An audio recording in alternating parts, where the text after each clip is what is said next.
விஷயம் வாரச்சந்தையில் சொன்னாங்க. வாரச்சந்தையில் பொறுத்தவரை பார்த்தீங்கன்னா சின்ன சிறு வியாபாரி கூட ஒரு நாளைக்கு டிரான்சாக்ஷன் 1 லட்சத்துக்கு மேலே தான். பட் அவங்க எந்த இன்வாய்ஸும் வச்சு டிரான்சாக்ஷன் பண்ணுறது பிஸ்னஸ் பண்ணுறாங்க. அவங்களுக்குலாம் என்ன மாதிரி டாக்குமெண்ட்ஸ்?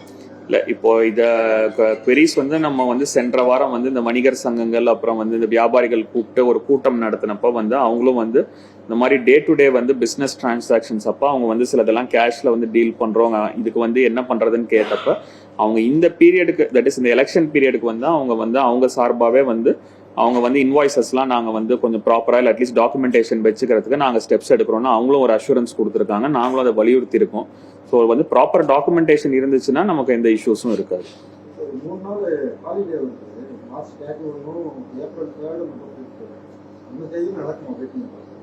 இல்லை, நமக்கு வந்து வேட்புமனு தாக்கல் பொறுத்த வரைக்கும் நமக்கு வந்து நெகோஷியபிள் இன்ஸ்ட்ருமெண்ட்ஸ் ஆக்ட், அதாவது பேங்க் என்னென்னைக்கெல்லாம் லீவ் டிக்ளேர் பண்றாங்களோ அன்னைக்கு வந்து நம்ம வேட்புமனு தாக்கல் வந்து எடுத்துக்க மாட்டோம். Plus government declare public holidays மற்ற அந்த நாட்கள்ல மட்டும் நம்ம எடுத்துக்க மாட்டோம். மீதி எல்லா நாட்கள்லயுமே வந்து நம்ம வந்து எடுத்துக்கலாம். அந்த பேங்க் ஹாலிடேஸ் என்னன்னைக்கு டிக்ளேர் ஆயிருக்கோ அன்னைக்கு மட்டும் எடுத்துக்க மாட்டோம். மீதி எல்லாம் வந்து we will take.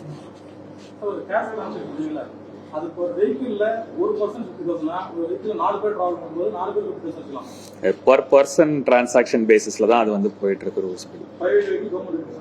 இல்ல, எனி வெஹிக்கிள் நம்ம வந்து வெஹிக்கிள் பொறுத்த வரைக்கும் நம்ம வந்து பாரபட்சமின்றி நம்ம வந்து எல்லா வெஹிக்கிள்ஸையும் தான் செக் பண்ண சொல்லியிருக்கோம்.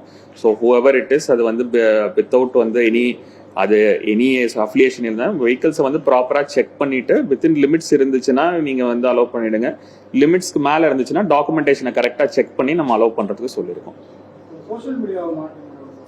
சோஷியல் மீடியா பொறுத்த வரைக்கும் இங்க வந்து நம்ம கலெக்டரேட்ல வந்து ஒரு டீம் போட்டிருக்கோம். இப்போ நம்ம தட் இஸ் வந்து ஏதாவது கம்ப்ளைண்ட்ஸ் வந்து நம்ம ரெகுலரா நமக்கு வந்து சில டிஸ்ட்ரிக்ட் எலெக்ஷன் ஆஃபீஸருக்கு ட்விட்டர், இன்ஸ்டாகிராம், ஃபேஸ்புக்ல ஒரு ஹேண்டில் இருக்கு. அதே மாதிரி எல்லா ரிட்டர்னிங் ஆஃபீஸர்ஸ்க்குமே சோஷியல் மீடியா ஹேண்டில்ஸ் இருக்கு. இப்போ பொதுமக்கள் வந்து சோஷியல் மீடியா வாயிலாக ஏதாவது கம்ப்ளைண்ட் தெரிவிக்கணும்னா இந்த ஹேண்டில்ஸை வந்து அவங்க டேக் பண்ணிட்டு அவங்க கம்ப்ளைண்ட்ஸ் தெரிவிக்கலாம். இது மட்டும் இல்லாம ஒரு ஸ்பெசிஃபிக்கா ஒரு வாட்ஸ்அப் நம்பரும் வச்சிருக்கோம் இந்த வந்து கம்ப்ளைண்ட்ஸ் ரிசீவ் பண்றதுக்குன்னே 8248774852. ஸோ இந்த நம்பருக்கும் வந்து பொதுமக்கள் வந்து எனி கம்ப்ளைண்ட்ஸ் இருந்துச்சுன்னா இமீடியட்டா வந்து தெரிவிக்கலாம்.